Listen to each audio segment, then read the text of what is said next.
First off, thank you so much for having me today. Very welcome. You are currently 1 month in as mayor of the largest city in the country. Has there been anything about the job that has surprised you or that you weren't expecting yet? I think first of all, it's just been incredible. It's been the joy of a lifetime to be in this position. I think one of the things that has been, frankly, an exciting thing to learn is just the immense scale of what city workers do each and every day. I mean, we're talking right now in the midst of the coldest weather this city has seen in 8 years. And one of the driving forces of why the city was able to meet the challenge of the snowstorm over the weekend was because of the incredible work of sanitation workers and city workers across the board. That's been amazing to see just how many people there are doing how much work to actually keep New Yorkers safe and warm. So in February, you are going to be releasing your budget for fiscal year 2027, which starts on July 1st, 2026. This year, our current fiscal year, the budget was $116 billion, give or take, which is larger than 30 states total. Like we have a larger budget than 30 states. How do you meet the needs of every New Yorker in a city that has one of, if not the highest income inequality?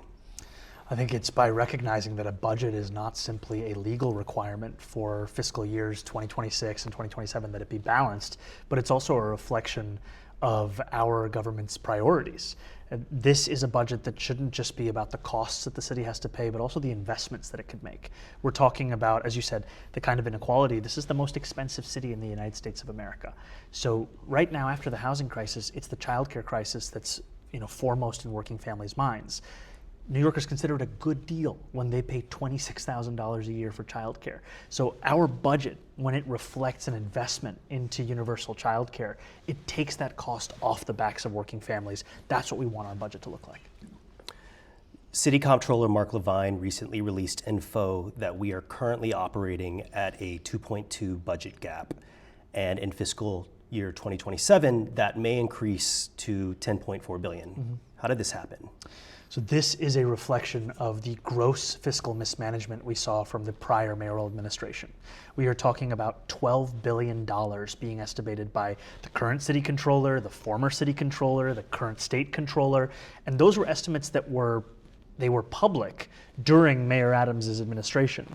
And yet what he did in that time, however, was to hide that deficit from New Yorkers. And what that hiding looked like was refusing to actually accurately budget for the costs of many of the services that the city provides.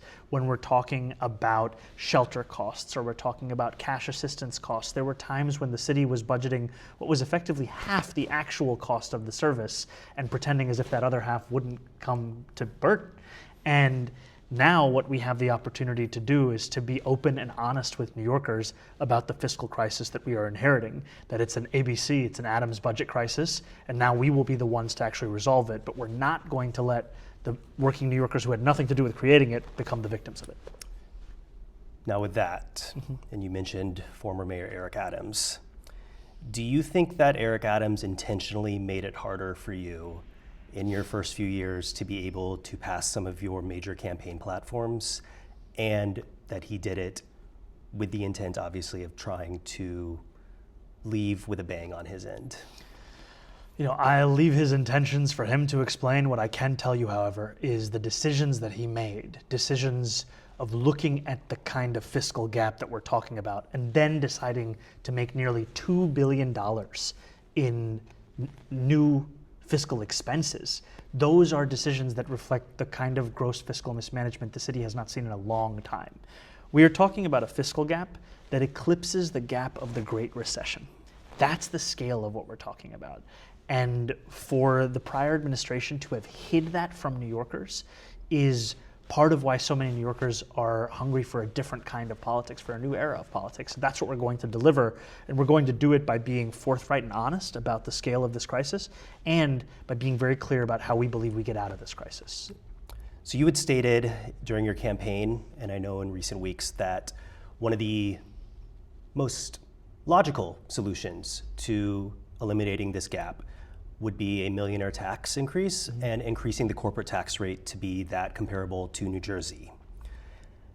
If Albany and Governor Hochul does not support legislation, is it still possible to be able to erase the deficit and to accomplish some of your main campaign platforms? So we are going to make this case to our partners in Albany and also directly to New Yorkers about how this is a crisis that we have arrived at in large part because of the prior administration's fiscal mismanagement and also because of the former governor, then Governor Cuomo's decade-long effort to shift the cost burden between New York City and New York State.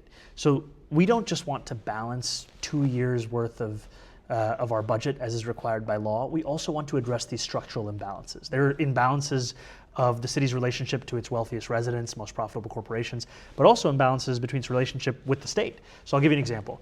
The city contributes 54.5% of the state's revenues. The city receives 40.5% in return.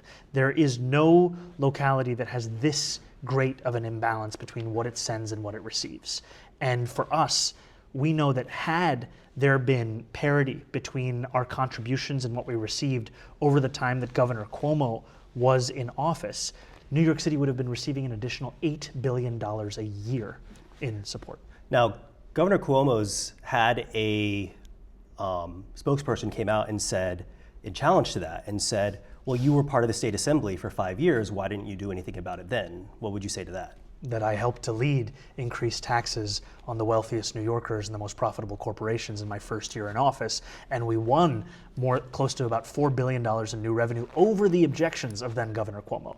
It would have been far more of a fruitful time in Albany had we not had to do battle with someone whose objective seemed to be leaving New York City in a worse fiscal condition than he found it. And that's why this presents an opportunity for a new era in our politics. You had a famous meeting with the president shortly after you won, and he even said about you, we agree on a lot more than I would have thought. Now, meanwhile, the president over the course of the past year has attempted to and successfully frozen tens of billions of dollars in federal funding and grants to New York City. How will you fight for these grants to be returned and these fundings to be returned, knowing that the president often makes economic decisions based off of political leverage?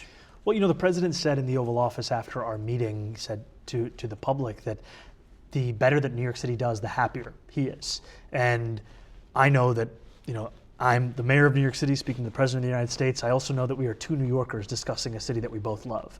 And so I continue to make the case of the impacts that federal decisions have upon our city and how in a large number of them they would negatively impact New Yorkers' ability to afford to live in this city. And that's my job as someone who represents the city, is to always make the case on behalf of working New Yorkers, because too often it feels like their concerns are being pushed further and further out of the focus of our politics. I have one final question. Yeah. We have all been seeing what's been happening in Minneapolis. You obviously came out and made a social media post talking about this, and we've seen the collaborative effort between Minneapolis Mayor Frey and Governor Tim Walz to defend the city. Have you and Commissioner Tisch or Governor Hochul had any conversations or discussions about what New York City would do if the Department of Homeland Security and ICE were to come here in a mass wave? This is part of the conversations we've been having. It continues to be a focus of our work, because the only way that we can actually protect New Yorkers is if we're preparing for any eventuality. And everything that we do has to keep New Yorkers safe. And I tell you that as the mayor of a city of 8.5 million people, more than 3 million New Yorkers are immigrants, and I'm one of them. I'm one of them. And the two of us here, we are just as New York as anyone else in this city. And yet there are too many immigrant New Yorkers, no matter their status, who are today far more worried about their ability to even leave the house. I had a friend of mine reach out and say that if what we saw in Minneapolis was to happen here, then their mother, who's a citizen of this country, they would be afraid about them leaving the house, because they might be the kind of person that would be stopped on the basis of their race, on the basis of their accent, on the basis of the prejudice that we are seeing inform so much of these kinds of policies. I'm going to be the mayor for every New Yorker. Well, thank you so much, Mr. Mayor, for joining me for this. I hope that you do get a day off soon. Thank you. Thank you. Thank you so much. Thank you, my friend.